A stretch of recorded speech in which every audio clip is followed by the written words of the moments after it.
मेरा नाम नाज़नीन शेख है। मैं 44 साल की एक हाउसवाइफ हूँ। हम दुबई में रहते हैं। मेरी शादी को 21 साल हो गए हैं। मेरे पति का नाम शोएब शेख है। उम्र 48 साल। हमारी 21 साल की शादीशुदा जिंदगी से मेरा एक बेटा है। वैसे बेसिकली तो हम इंडिया बेंगलोर से है, पर मेरे पति शोएब यहाँ एक कंपनी में पार्टनर है। तो हम 10 साल से यहाँ दुबई में शिफ्ट हो गए हैं। हमारा पुराना घर यानी मेरा मायका और ससुराल दोनों बैंगलोर में है। मेरे बेटे का नाम जिशान है। वो अभी 19 साल का है, जो यहाँ की कॉलेज में पढ़ाई कर रहा है। मेरे पति शोएब एक इंजीनियरिंग कंपनी में डायरेक्टर है। मैं अपने परिवार के साथ एक खुशहाल जिंदगी बसर कर रही हूँ। 21 साल पहले इंडिया में हमारी अरेंज मैरिज हुई थी। बचपन से ही एक साधारण और इज्जतदार फैमिली में पली बड़ी होने की वजह से मैंने कभी किसी लड़के की तरफ नजर उठाकर नहीं देखा, ना ही शादी से पहले मेरा कोई अफेयर रहा। मैं और शोएब एक दूसरे से बहुत प्यार करते हैं। शोएब की तरफ से मुझे हमेशा प्यार, इज्जत और वो सब कुछ मिला जो एक औरत अपने लिए चाहती है। इन 21 सालों में उन्होंने मुझे कभी किसी बात की कमी नहीं होने दी। लेकिन पिछले साल एक लड़के की वजह से मेरी जिंदगी ने कुछ ऐसा मोड़ लिया जो मैंने कभी ख्वाब में भी नहीं सोचा था, जिसकी वजह से मैंने अपने बेहद मासूम पति को धोखा दे दिया और अपने परिवार का भरोसा तोड़ दिया।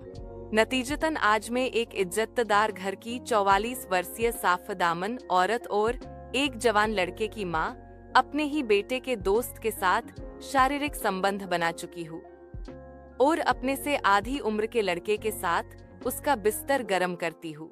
बात आज से 1 साल पहले की है। मुझे बैंगलोर से मेरी देवरानी का फोन आया। उसने कहा, नाज़नीन, अपने सामने वाले घर में मालिनी का बेटा विवान जॉब के लिए दुबई आना चाहता है। शोएब भाई से बात करने के लिए बोल रहा है। मैंने इस बारे में मेरे बेटे जिशान से बात की, बहुत खुश हुआ। कहने लगा, अम्मी प्लीज आप पापा से बात करो ना, विवान बहुत अच्छा और मेहनती लड़का है। अम्मी प्लीज, मैंने कहा। ओके बाबा, करती हूँ बात तुम्हारे पापा से बस। अम्मी, आज पापा से मेरे दोस्त विवान की जॉब के लिए बात करना। उसकी ग्रेजुएशन कंप्लीट हो गई है। पापा को बोलो कि उसे ऑफिस में जॉब पे रख ले। वो मुझे कई बार बोल चुका है। प्लीज अम्मी, आप बात करो ना। विवान हमारे पुराने घर से करीब में ही रहता है। वो मुझसे 5 साल बड़ा है। बचपन में वो मुझे अपने छोटे भाई की तरह संभालता था और अब भी वो मेरे लिए बड़े भाई की तरह है। हम दोनों गहरे दोस्त थे। शोएब, कल इंडिया से फोन आया था। सबने आपको याद किया है और सब पूछ रहे थे कि कब आने वाले हो। वैसे मुझे आपसे एक और बात करनी है। आपको याद हो तो अपने पुराने घर के पास जिशान का एक दोस्त था, विवान, मालिनी का बेटा। वो दुबई आना चाहता है, यहाँ जॉब करना चाहता है। घर से सबने मुझे आपसे बात करने के लिए कहा है। खासकर आपकी भाभी रूमाना ने। अपनी ऑफिस में देखो ना, कुछ सेट होता हो तो, आपकी हाँ हो तो मैं उसे यहाँ आने के लिए कहूँ। कोई बात नहीं, बुला लो उसे। यहाँ मेरे ऑफिस में हो जाएगी। उसकी जॉब इतना तो कर ही सकता हूँ। वैसे भी वो मेरे बेटे का बचपन का दोस्त है और मुझे भी अपने लिए एक असिस्टेंट की जरूरत तो है, कुछ लाने ले जाने के लिए। अपनी प्यारे बीवी और अपने बच्चों को गुड बाय कहकर शोएब अपनी ऑफिस जाने के लिए निकलता है।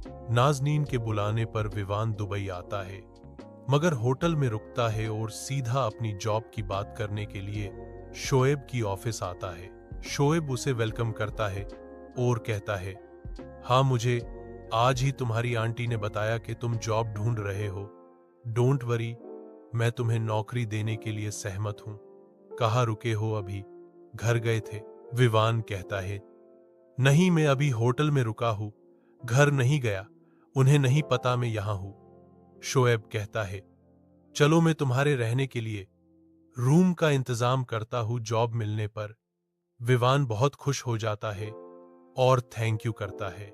शोएब अपने बेटे के दोस्त को जॉब देकर बहुत खुश होता है, क्योंकि वह जानता है कि बचपन में विवान उसके बेटे जिशान को छोटे भाई की तरह संभालता था और उसके पूरे परिवार की भी इसमें खुशी थी। नाज़नीन मेरी जान, एक सरप्राइज है। विवान यहाँ आ गया है, आज ऑफिस आया था मिलने। मैंने तुम्हारे कहने पर विवान को जॉब दे दी है। अब तो खुश हो ना? और जिशान को भी बता दूं, काफी खुश होगा ये सुनकर। जिशान मेरे बच्चे, मैंने तुम्हारे बचपन के दोस्त को जॉब दे दी है, तुम भी जल्दी घर आ जाना, ज्यादा देर तक बाहर मत रहा करो। शोएब ने सबको विवान के आने की और उसे जॉब और रूम का इंतजाम कर देने की बात बताई। शोएब की बात सुनकर जिशान का चेहरा कृतज्ञता और राहत से चमक उठता है। ये तो बहुत अच्छी खबर है। ग्रेट, शुक्रिया पापा। उसने अपना ग्रेजुएशन कंप्लीट कर लिया है। वो मेरे से 5 साल बड़ा है, बिल्कुल मेरे बड़े भाई जैसा है। देखना, वो दिल लगाकर काम करेगा। बाप और बेटे को खुश देखकर मैं भी बेहद खुश हो गई। अगले दिन शाम को 6 बजे मैं बेडरूम में आराम कर रही थी। शोएब ऑफिस में थे और जिशान अपनी कोचिंग से 8 बजे तक आता है। मैं घर में अकेली बिस्तर पर पड़ी थी। सोचा 7 बजे बाद डिनर की तैयारी करूंगी। तभी फोन में रिंग बजी। मैं बिस्तर से उठी और मैंने फोन लिया। देखा कोई अननोन नंबर था। अननोन नंबर को देखते हुए मैंने आश्चर्य से कॉल रिसीव किया। हेलो, कौन? अरे विवान, क्या बात है बेटा, कैसे हो? तुम्हारी अंकल ने बताया कि तुम्हारी जॉब फाइनल हो गई। Great, congratulation. Thank you Nazneen aunty, thank you. आप ही ने तो मेरी जॉब लगवाई है। शोएब अंकल ने मुझे अपने असिस्टेंट की पोस्ट पर रखा है। काम के लिए मुझे उन्होंने रोज सुबह घर पे आने को कहा है, जहां से हम साथ ही ऑफिस जाएंगे। चलो कंग्रेचुलेशन। बस दिल लगा के काम करना बेटा, खूब तरक्की करना। और बेटा, आओ फिर घर पे। तुम तो भूल ही गए हमें। कितने साल हो गए, मैंने तुम्हें देखा नहीं। नहीं नहीं आंटी, ऐसी बात नहीं है। वैसे भी अब तो आना जाना लगा ही रहेगा। रोज शोएब अंकल के साथ ही ऑफिस जाना है। और हाँ, जिशान को मेरी तरफ से थैंक यू कहना। चलो कल मिलते हैं। ओके चलो, बेस्ट ऑफ लक बेटा। एप्स में तुम्हारा ये नंबर सेव कर लेती हूँ। कल जल्दी आ जाना, नाश्ता साथ ही करेंगे। Okay bye. लाओ व्हाट्सएप पर देखूं तो सही, विवान की फोटो हो तो। अरे वाह, विवान तो कितना बड़ा हो गया। कुछ साल पहले मेरे बेटे के साथ चड्डी में घूमने वाला लड़का कितना जवान और हैंडसम बन गया है। अगले दिन सुबह विवान बेहद खुशी के साथ अपनी नई जॉब के लिए नाजनीन के घर की तरफ निकल पड़ता है। विवान नाजनीन के घर पहुंचता है और डोर बेल बजता है। नाजनीन और उसका परिवार विवान की राह देख रहा था। सो बेल बजते ही वो विवान को वेलकम करने के लिए खुशी के साथ जल्दी से डोर ओपन करती है। डोर ओपन होते ही नाजनीन के सामने एक जवान लड़का खड़ा था। विवान अब एक जवान लड़का है, जिसे उसने बरसों पहले छोटा सा देखा था। ओह हो विवान, कितने सालों बाद कितने बड़े हो गए हो। बचपन में देखा था तुम्हें। क्या बात है, चड्डी में घूमने वाला छोटा बच्चा, देखो तो सही कितना बड़ा हो गया। आओ बेटा, आओ बैठो, हम सब तुम्हारा ही वेट कर रहे थे। शोएब नाजनीन को कहता है, बस बस, अब बच्चे को ज्यादा चिढ़ाओ मत, शर्मा जाएगा। आओ विवान बेटा, वेलकम होम आओ। सब साथ बैठकर नाश्ता करते हैं। बहुत सालों बाद हम सब साथ बैठेंगे, नाश्ता करके फिर साथ ही ऑफिस चलते हैं। घर में सब ठीक है। तुम्हारी मम्मी कैसी हैं? उनका डायबिटीज कंट्रोल हुआ या नहीं? बेचारे बहुत परेशान रहते थे हमेशा। पहले तो रोज उनकी खैर खबर लेती थी, अब तो वहाँ आना मुश्किल हो गया है। बस सब ठीक है आंटी, मम्मी को भी अब पहले से काफी बेहतर है। ओहो नाजनीन आंटी, क्या स्वादिष्ट नाश्ता बनाया है आपने। कितने सालों बाद आपके हाथ का बना नाश्ता मिल रहा है। पहले तो आपके हाथ का नाश्ता मिलता था।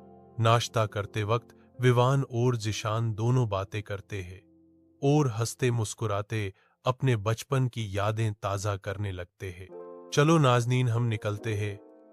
आज विवान का पहला दिन है, उसे सारा काम भी समझाना है और ऑफिस में सबसे मिलवाना भी है। अब रोज विवान सुबह घर आएगा तो नाश्ते वगैरह देख लेना।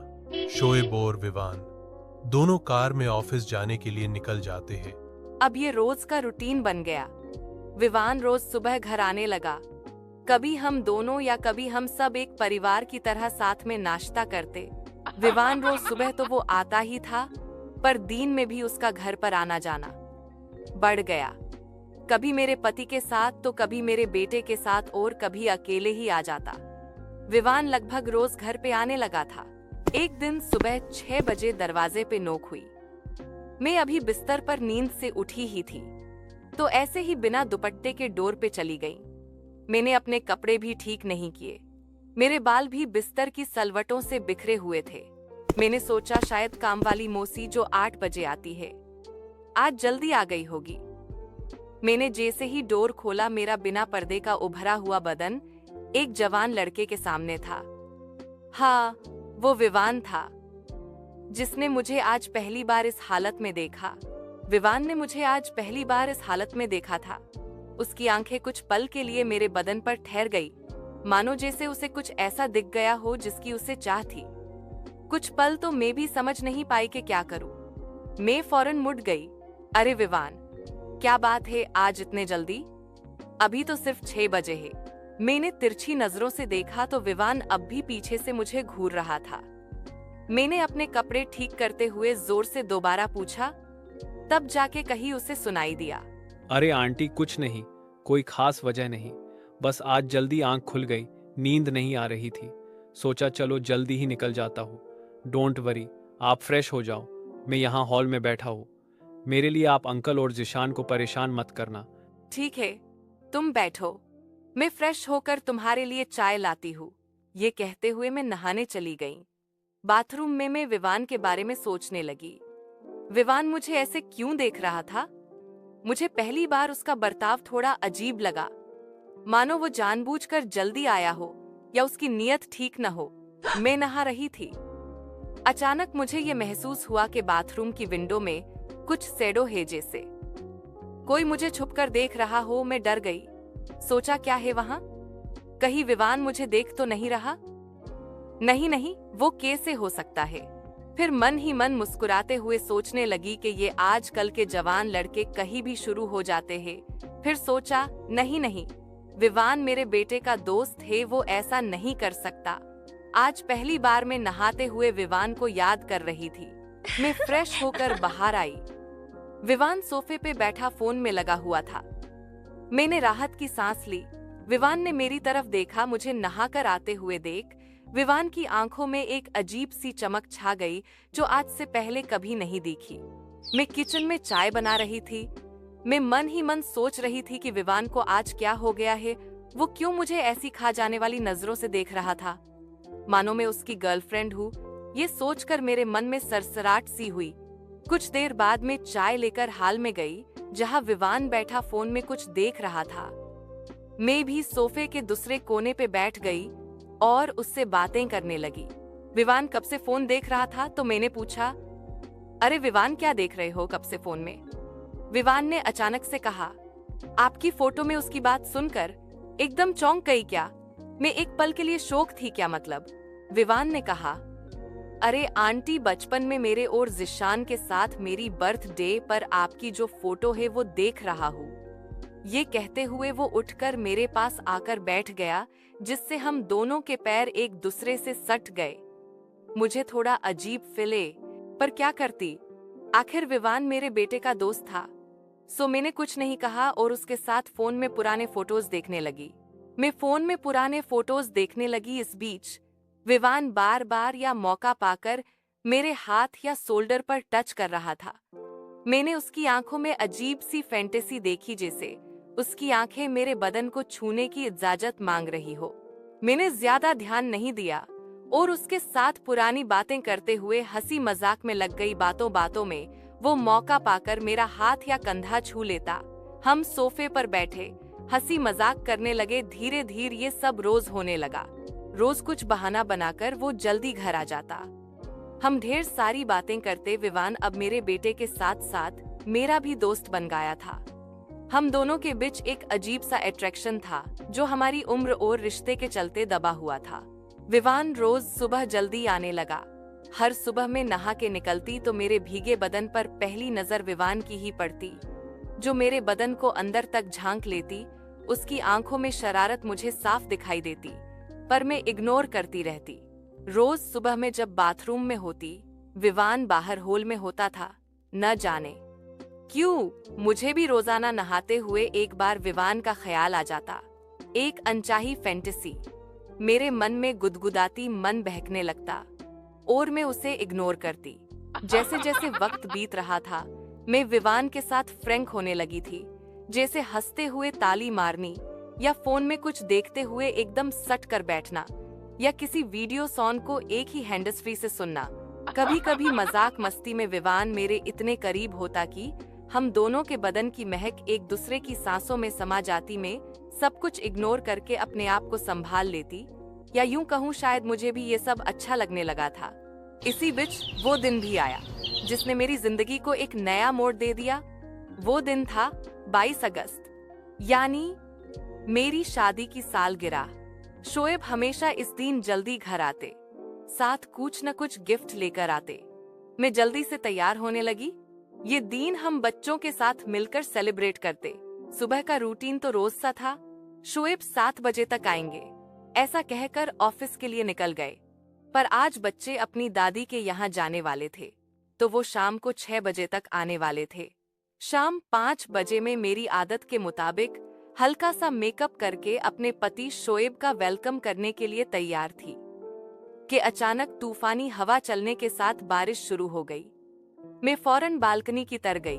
मैं बालकनी के डोर पर खड़ी परेशान थी, क्योंकि जिशान का कोचिंग तो पास ही था, तो उसकी फिक्र नहीं थी। पर शोएब घर कैसे आएंगे, ये सोच के परेशान थी। मैंने उन्हें कॉल भी किया, जो उन्होंने नहीं उठाया। तभी मेन डोर की बेल बजी। मैंने सोचा शोएब आए होंगे। ये सोचकर खुश होते हुए डोर की तरफ गई। मैंने डोर खोला। सामने बारिश से भीगा हुआ विवान था, जिसके हाथ में कुछ बैग्स थे। मैंने थोड़ा सरप्राइज होते हुए उसे अंदर आने को कहा। विवान के हाथ में कुछ बैग्स थे। मैंने उससे पूछा, अरे विवान, आओ अंदर आ जाओ, शोएब कहाँ है, और तुम ऐसे भीगते हुए क्यों आए? अरे आंटी, शोएब अंकल ने मुझे मार्केट से ये बैग्स लेकर घर पहुंचने के लिए कहा था, और कहा था कि 7 बजे तक वह भी आ जाएंगे। मैं ये पैकेट्स लेकर आ ही रहा था कि रास्ते में ये बारिश शुरू हो गई। ये इत्तेफाक ही था कि रोज तो सुबह मेरे नहाए हुए बदन पर पहली नजर विवान की ही पड़ती थी, पर आज तो मैं इतने दिनों बाद अपने पति शोएब के लिए तैयार हुई थी। लेकिन आज भी पहले मुझे विवान ने ही देखा। मैं शर्मा गई। विवान नॉटी स्माइल करते हुए मेरे एकदम करीब आ गया। मुझे कुछ अजीब सी सरसराहट हुई। मैं इग्नोर करते हुए हंसी मजाक करने लगी। मैंने कहा, देखो ना, आज हमारी एनिवर्सरी है और ये बारिश ने सारा मजा खराब कर दिया। विवान की नजर मेरे बदन पर टिकी हुई थी। ऐसा लगता था मानो जैसे आज वो सारी हसरत पूरी करेगा जिसे वो कई दिनों से दबा के रखे हुए था। उसे ऐसे देखते ही मुझे कुछ अजीब सी सरसराहट हुई और मेरी धड़कनें तेज हो गई। मैं अनजान बनती हुई उससे बातें कर रही थी, पर विवान की आंखें मेरी बदन को प्यासी नजरों से निहार रही थी। मैं विवान के साथ घर में अकेली थी। मैं नॉर्मल रहने की कोशिश कर रही थी, पर मन में सरसराहट सी हो रही थी। सच कहूं तो मैं थोड़ी नर्वस भी थी। बाहर तूफानी बारिश चल रही थी और मैं घर में मैं विवान के साथ अकेली थी। मैं चाहे जितना अपने आप से झूठ बोलूं, पर मैं ये अच्छी तरह जानती थी कि विवान रोज सुबह जल्दी क्यों आता है। विवान ने मेरे पास आते हुए कहा, happy anniversary to my most beautiful friend. ये कहते हुए विवान ने एक गिफ्ट बॉक्स मेरे सामने किया। मैंने हंसकर उससे कहा, thank you very much my most handsome friend. Vivaan ने कहा, मैं आपके लिए कुछ लाया हूँ। ये कहते हुए विवान ने मेरी तरफ गिफ्ट पैक आगे किया। मैं अजीब तरह से उसे देखते हुए, अच्छा, तुम क्यों मेरे लिए गिफ्ट लाए हो? क्या है इसमें? विवान, एक शर्त पर बताऊंगा। मैंने कंफ्यूज होते हुए कहा, क्या शर्त? उसने मेरे कानों के पास आते हुए कहा, चलो बेडरूम में बताता हूँ, और मेरा हाथ पकड़कर मुझे बेडरूम में ले गया। मेरी सांसें घबराहट के मारे तेज चलने लगी। हम बेडरूम में गए। मैं पहली बार में विवान के साथ अकेली बेडरूम में थी। विवान ने कहा, मेरी शर्त ये है कि मैं आपके लिए एक ड्रेस गिफ्ट लाया हूँ, वो मुझे आप अभी पहनकर दिखाएगी। मैंने कहा, अभी? अभी कैसे? प्लीज आंटी, मेरे लिए। मैं थोड़ा असमंजस में थी। विवान ने फिर कहा, प्लीज बस थोड़ी देर के लिए, सबके आने से पहले उतार देना। प्लीज आंटी, अपने दोस्त के लिए इतना तो कर ही सकती हो आप। विवान की बात से मैं बहुत कंफ्यूज थी। मैंने गिफ्ट पैक को खोला। उसमें एक छोटी सी ड्रेस थी। ऐसी ड्रेस आज तक मैंने कभी नहीं पहनी। विवान ने मुझे वो ड्रेस पहनकर दिखाने के लिए कहा। मैंने फौरन मना कर दिया। विवान ने मुझे दोबारा रिक्वेस्ट की। मैंने कहा नो।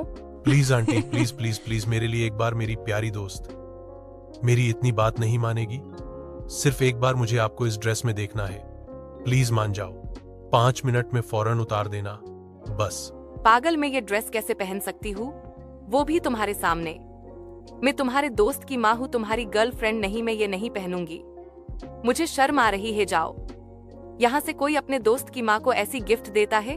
अच्छा, तो मैं आपका फ्रेंड नहीं हूं? तो फिर आज के बाद में भी आपकी कोई बात नहीं मानूंगा, यहां तक कि आपसे बात भी नहीं करूंगा। अब आप भी मुझसे बात मत करना। विवान मेरे बेहद करीब आ गया, कहने लगा, आप मुझे दोस्त मानती है कि नहीं? बस एक बार मेरे लिए शर्माओ नहीं। कोई नहीं है, सिर्फ मैं और आप। विवान की बातों में अजीब सी फैंसी थी। धीरे धीरे मैं भी बहकने लगी। ओके बाबा, ओके, सिर्फ 5 मिनट के लिए पहनूंगी। तुम मुझे सिर्फ देखोगे, मेरे पास नहीं आओगे और ना ही मेरी फोटो खींचोगे, ओके? पागल लड़का कुछ भी करने के लिए कहता है, क्या करूं? कुछ समझ नहीं आ रहा। विवान की बात मानकर मैंने कोई गलती तो नहीं कर दी? मैं बाथरूम में शीशे के सामने खड़ी थी। मेरी आंखें घबराहट और गहरे बैठे डर से चौड़ी थी। मैं ऐसी ड्रेस पहनकर विवान के सामने जाने का मतलब अच्छी तरह जानती थी। मैं बहुत बेचैन थी, मन ही मन शर्मा रही थी और अपने आप में आश्चर्य थी कि मैं इसके लिए मान कैसे गई।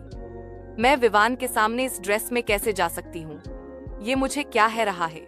मैंने क्यों हाँ कर दी, ये जानते हुए भी कि मैं और विवान बेडरूम में अकेले थे? और वो मेरे साथ क्या करना चाहता है? विवान मुझे इस ड्रेस में देख के मेरे साथ क्या कर सकता है?